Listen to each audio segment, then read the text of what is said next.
கேட்டாங்க ஜனநாயகத்துக்கு கூட்டுக்க தடை செய்யப்பட்டிருக்கு. இந்த படம் எப்படி வெளிவந்ததுன்னா, இந்த படம் என்னுடைய முன்னோர்களின் அழுகையை கண்ணீரை காவியமாக எடுத்து வச்சிருக்கிற படத்தை நான் எப்படி தடை செய்ய முடியும்? என்னோட முன்னோர்களுக்கான பெருமை இந்த படம். நம்ம எல்லாம் ஒண்ணுதான். இன்னைக்கு மதம் மாறி இருக்கிற இஸ்லாமாகட்டும் கிறிஸ்தவர்கள்லாம் என்னுடைய தாத்தாக்கள். நீங்க மாத்தி விட்டு போயிட்டீங்க. நாங்க எல்லாருமே இந்தியர்கள், இந்துக்கள் தான். நாங்க இந்துக்கள் தான். அவர் இஸ்லாமியர் என்ற பேர்ல அவர் மாறி இருக்காரு. நாங்கெல்லாம் இந்துக்கள் தான். இது இந்துக்களுக்கு எதிரான ஆதரவான படமோ இஸ்லாமியர்களுக்கு எதிரான படமோ இல்லை. இது நாட்டில் நடந்த உண்மை சம்பவங்களை அடிப்படையாக கொண்டு உருவாக்கப்பட்ட திரைப்படம். இந்த திரைப்படம் நமது முன்னோர்கள் எப்படி பாதிக்கப்பட்டார்கள், முன்னோர்கள் எப்படி மதமாற்றம் செய்யப்பட்டார்கள், முன்னோர்கள் எப்படி துன்பத்திற்கு ஆளானார்கள் என்பதை பட்டவர்த்தனமாக திரௌபதி பேசியிருக்கிறது. அதை அற்புதமாக திரையிலே காட்டியிருக்கிறார் திரு மோகன்ஜி அவர்கள். பாதிப்புகளை போராடினவங்களை நம்ம சரித்திரத்தில் மறந்துட்டோம்.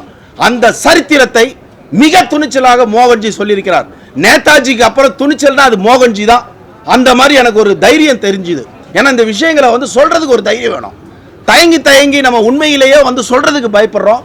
துணிச்சலாக சொல்லியிருக்கிறார், மிக பிரம்மாண்டமாக சொல்லியிருக்கிறார். ஒரு நண்பர் கேட்டிருந்தாரு, ஜனநாயகனுக்கு சென்சார் கிடைக்கல, இந்த படத்துக்கு மட்டும் சென்சார் எப்படி கிடைச்சதுன்னு கேட்டாரு. நாங்கள் ஒரு படம் எடுத்திருக்கோம், இந்துடான்னு ஒரு படம் எடுத்திருக்கோம். ஹிந்துடான்னு ஒரு படம் எடுத்திருக்கோம். நாங்கள் எல்லா சங்கிகள்லாம் சேர்ந்து தான் அந்த படத்தை எடுத்திருக்கோம். சங்கிகள் தான் சேர்ந்து டைரக்ட் பண்ணியிருக்காங்க, சங்கிகள் தான் தயாரிச்சிருக்காங்க, சங்கிகள் தான் நடிச்சிருக்கோம். ஆனால் அந்த படமும் சென்சாரால் தடை செய்யப்பட்டு ரிவ்யூ கமிட்டிக்கு போயிருக்குது.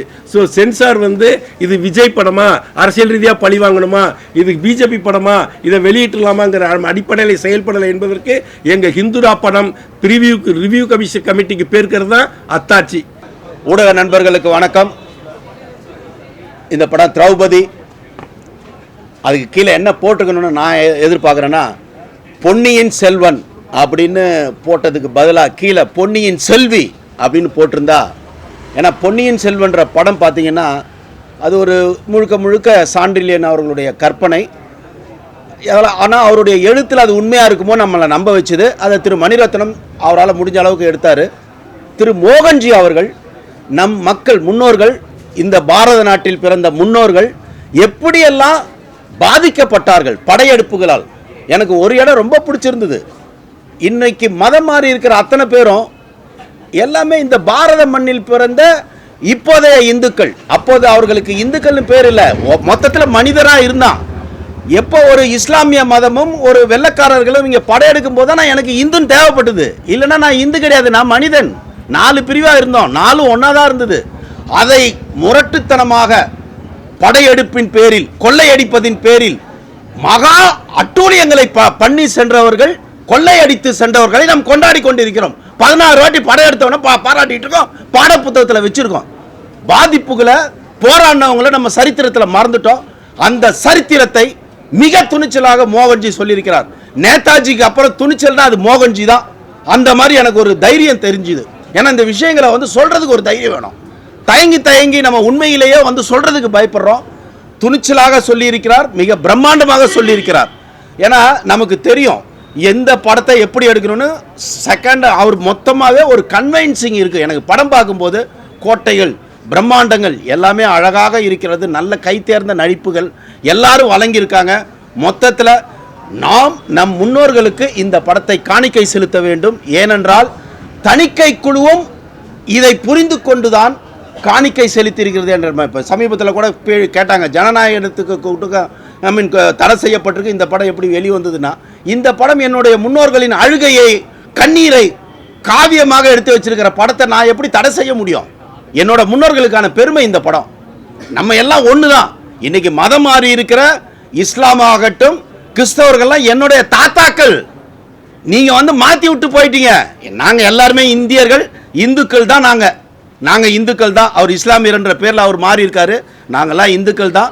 இந்த படத்தை எடுத்ததற்காக மோகன்ஜியை தமிழ் சினிமா கொண்டாட வேண்டும். தமிழர்கள் கொண்டாடி இந்த படத்தை மாபெரும் வெற்றியடைய செய்தால் இதை போல் பல துணிச்சலான நம் முன்னோர்களின் சாதனைகளை, சரித்திரங்களை எதிர்கால இயக்குநர்கள் கொண்டு வருவார்கள்.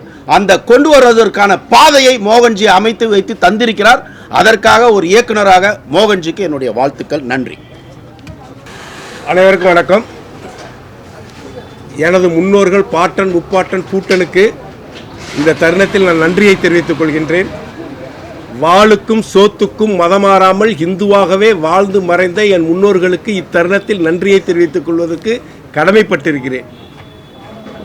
நார்த் இந்தியாவில் பார்த்தீங்கன்னா ஹிந்துக்கள் ஒற்றுமையாக இருப்பாங்க. பின்னாடி கீழே இறங்கி வர வர சவுத் இந்தியாவில் ஹிந்துக்கள் ஒற்றுமை இல்லை. ஹிந்துக்கள் ஒற்றுமை என்பது ஹிந்துக்களுடைய வாக்கு வங்கி. மற்ற மதத்தினர் சிறுபான்மையினர் வாக்கு வங்கியாக இங்கு உருவாகி இருப்பதனால்தான் இந்துக்கள் தமிழ்நாட்டில் கடந்த 5 ஆண்டுகளாக மாட்டாந்தாய் மனப்பான்மையுடன் நடத்தப்பட்டு கொண்டிருக்கிறார்கள். அதற்கு சமீபத்திய உதாரணம் திருப்பரங்குன்றத்தில் தீபம் ஏற்றினால் கலவரம் வரும், ஆனால் இஸ்லாமியர்கள் சென்று கொடியேற்றினால் வராது, சந்தனக்கூடு நடத்தினால் வராது என்ற இந்த அரசாங்கத்தின் போக்கு. இதைதான் உயர்நீதிமன்றமும் மறைமுகமாக சுட்டிக்காட்டியிருக்கிறது. அரசாங்கமே மத கலவரத்தை தூண்டுவது போன்ற செயலை செய்து கொண்டிருக்கிறது. இதற்கெல்லாம் மூல காரணமாக இருந்தது இஸ்லாமிய படையெடுப்பு தான் என்பதை திரு மோகன்ஜி அவர்கள் மிக பட்டவர்த்தனமாக தெளிவாக படம் பிடித்து காட்டியிருக்கிறார். அவருக்கு முதற்கண் எனது நன்றிகளையும் வாழ்த்துக்களையும் தெரிவித்துக் கொண்டு மொத்த படக்குழுவினருக்கும் எனது நன்றிகளையும் வாழ்த்துக்களையும் தெரிவித்துக் கொள்கின்றேன். ஒவ்வொருவரும் தனக்கு உரிய பங்கை மிகச்சிறப்பாக இந்த திரைப்படத்தில் பணியாற்றியிருக்கிறார்கள். வசனத்திலிருந்து காட்சி அமைப்பிலிருந்து எடிட்டிங்லேருந்து எல்லாமே சிறப்பாக பண்ணப்பட்டிருக்கிறது. பாகுபலிக்கு கிடைச்ச பட்ஜெட் இந்த படத்துக்கு மோகன்ஜிக்கு கிடைச்சிருந்தா இன்னும் மிகப்பெரிய பிரம்மாண்டத்தை காட்டியிருப்பார் என்றே கருதுகிறேன். இந்த படம் காலத்தால் பேசப்படக்கூடிய படம். இந்த படம் சரியான நேரத்தில் சரியான திசையில் எடுக்கப்பட்டிருக்கிறது. இந்த படம் இஸ்லாமியர்களுக்கு எதிரானதல்ல. இஸ்லாமிய படையெடுப்பாளர்கள் இந்த நாட்டில் என்ன கொடுமையை செய்தார்கள், அவர்கள் இந்துக்களுக்கு எப்படிப்பட்ட துரோகத்தை இழைத்தார்கள் என்பதை பட்டவர்த்தனமாக சொல்லக்கூடியதை இந்த காலத்தோடு ஒப்பிட்டு பார்க்கும் பொழுது தற்பொழுது நடக்கிற ஆட்சியாளர்கள், தமிழகத்தில் நடக்கக்கூடிய ஆட்சியாளர்கள் அன்று அந்த கில்ஜிக்கள் செய்த வேலையை தான் இன்று செய்கிறார்கள். ஒன்றை தவிர ஜிசியா வரி கட்டுங்கள் இந்துக்கள் என்று இன்றைய திராவிட முன்னேற்ற கழக ஆட்சி சொல்லவில்லை. மற்ற அனைத்தையும் இந்துக்களுக்கு எதிராக திராவிட முன்னேற்ற கழக அரசு செய்கிறது. அதற்கு ஒரு விழிப்புணர்ச்சி ஏற்படுத்தும் வகையில் இந்த படம் அமையும் என்பதில் இருவேறுபட்ட கருத்து எனக்கு இல்லை. இந்த வாய்ப்பளித்தமைக்கு நன்றி கூறிக்கொள்கிறேன். ஒரு நண்பர் கேட்டிருந்தாரு, ஜனநாயகனுக்கு சென்சார் கிடைக்கல, இந்த படத்துக்கு மட்டும் சென்சார் எப்படி கிடைச்சதுன்னு கேட்டார். நாங்கள் ஒரு படம் எடுத்திருக்கோம், இந்துடான்னு ஒரு படம் எடுத்திருக்கோம். ஹிந்துடான்னு ஒரு படம் எடுத்திருக்கோம். நாங்கள் எல்லா சங்கிகள்லாம் சேர்ந்து தான் அந்த படத்தை எடுத்திருக்கோம். சங்கிகள் தான் சேர்ந்து டைரக்ட் பண்ணியிருக்காங்க, சங்கிகள் தான் தயாரிச்சிருக்காங்க, சங்கிகள் தான் நடிச்சிருக்கோம். ஆனால் அந்த படமும் சென்சாரால் தடை செய்யப்பட்டு ரிவ்யூ கமிட்டிக்கு போயிருக்குது. ஸோ சென்சார் இது விஜய் படமா, அரசியல் ரீதியாக பழி வாங்கணுமா, இது பிஜேபி படமா, இதை வெளியிட்டலாமாங்கிற அடிப்படையில் செயல்படலை என்பதற்கு எங்கள் ஹிந்துடா படம் ரிவ்யூ கமிட்டிக்கு போயிருக்கிறது தான் அத்தாட்சி. இதற்கு மேல் இந்த படம் மாபெரும் வெற்றியடையும். ஒவ்வொரு தமிழர்களும், ஒவ்வொரு இந்துக்களும், ஒவ்வொரு இஸ்லாமியர்களும் இந்த படத்தை பார்க்க வேண்டும். அவரவர்கள் மனநிலையில் ஒரு பெரிய மாற்றம் ஏற்படும் என்பதை தயவு செய்து கூறிக்கொண்டு விடைபெறுகிறேன். நன்றி, வணக்கம், ஜெயஹிந்த். படம் பார்த்துட்டீங்க, ஆனா படம் பார்க்காத சில பேர் சொல்ற கேள்வி என்ன கேட்டீங்கன்னா, இது இந்துக்களுக்கு, இது இஸ்லாமியர்களுக்கு எதிரான படம், கிறிஸ்தவர்களுக்கு எதிரான படம் பொய் பரப்புரையை பரப்பிட்டாங்க. இன்னைக்கு சோசியல் மீடியாவில் ஃபுல்லா படம் பார்க்காத பல பேர் இது இஸ்லாமியர்களுக்கு எதிரான படம் அப்படின்னு ஒரு பொய்யை பரப்பிட்டு இருக்காங்க. நீங்க பார்த்துட்டீங்க, சொல்லுங்க, உங்க கருத்து சொல்லுங்க. சார், இங்கே என்னன்னா, பாகிஸ்தானுக்கு எதிராக நம்ம செயல்பட்டாலே நம்ம இஸ்லாமியர்களுக்கு எதிரின்றான். பாகிஸ்தானுக்கு எதிராக இந்திய அரசாங்கம் நடவடிக்கை எடுத்தால் இஸ்லாமியர்களுக்கு எதிரான நடவடிக்கைங்கிறான். தீவிரவாதிகளுக்கு எதிராக நடவடிக்கை எடுத்தால் இஸ்லாமியர்களுக்கு எதிரான நடவடிக்கைங்கிறான். குண்டு வெடிச்சவனை பிடிச்சாலும், சிலிண்டர் குண்டு பாம்பு வெடிச்சவனை பிடிச்சாலும் இஸ்லாமியர்களுக்கு எதிரானதுங்கிறான். என்ஐஏ சட்டத்தை திருத்தினா இஸ்லாமியர்களுக்கு எதிரானதுங்கிறான். ஸோ இந்த விமர்சனங்கள் வச்சுக்கிட்டே தான் இருப்பாங்க. அதுக்காக நம்ம பேச வந்த விஷயத்த பேசாமல் இருக்க முடியாது. பேசுறத பேசி தான் ஆகணும். இங்கே எப்படி இஸ்லாமியராக வாழக்கூடிய பொதுமக்கள் அத்தனை பேரும் ஒரு காலத்தில் இந்துக்களாக வாழ்ந்தவர்கள் தான்.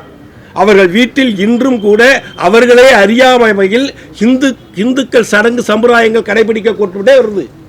நீங்கள் அரபியாவுக்கு போனீங்கன்னா அங்கே கருவமணி அழகிற பழக்கம் இல்லை கல்யாணத்தில். இங்கே கருவமணி அணிகிறாங்க. அதுதான் ஹிந்துத்துவாங்கிறோம் நாங்கள். இன்னும் ஹிந்துத்துவாங்கிறது ஏதோ ஒரு பெரிய பூதமாட்டம் உனக்கு காட்டுறானுவோ. ஸோ இதெல்லாம் ஒன்றுமே இல்லை. இது இந்துக்களுக்கு எதிரான ஆதரவான படமோ இஸ்லாமியர்களுக்கு எதிரான படமோ இல்லை. இது நாட்டில் நடந்த உண்மை சம்பவங்களை அடிப்படையாக கொண்டு உருவாக்கப்பட்ட திரைப்படம். இந்த திரைப்படம் நமது முன்னோர்கள் எப்படி பாதிக்கப்பட்டார்கள், முன்னோர்கள் எப்படி மதமாற்றம் செய்யப்பட்டார்கள், முன்னோர்கள் எப்படி துன்பத்திற்கு ஆளானார்கள் என்பதை பட்டவர்த்தனமாக திரௌபதி பேசியிருக்கிறது. அதை அற்புதமாக திரையிலே காட்டியிருக்கிறார் திரு மோகன்ஜி அவர்கள். இந்த படம் மாபெரும் வெற்றியடைய வேண்டும். ஒவ்வொரு இந்தியனும், ஒவ்வொரு தமிழனும், மதம் மாச்சரியங்கள் ஜாதி மாச்சரியங்களை மறந்து இந்த படத்தை கொண்டாட வேணுமாய் தாழ்மையுடன் கேட்டுக்கிறேன். இன்னைக்கு ரஞ்சித், மாரி செல்வராஜ், வெற்றிமாறன் போன்ற இயக்குநர்கள் படம் எடுக்கும்போது பல இயக்குநர்கள் வந்து அதுக்கு வந்து ப்ரமோஷனுக்கு வராங்க.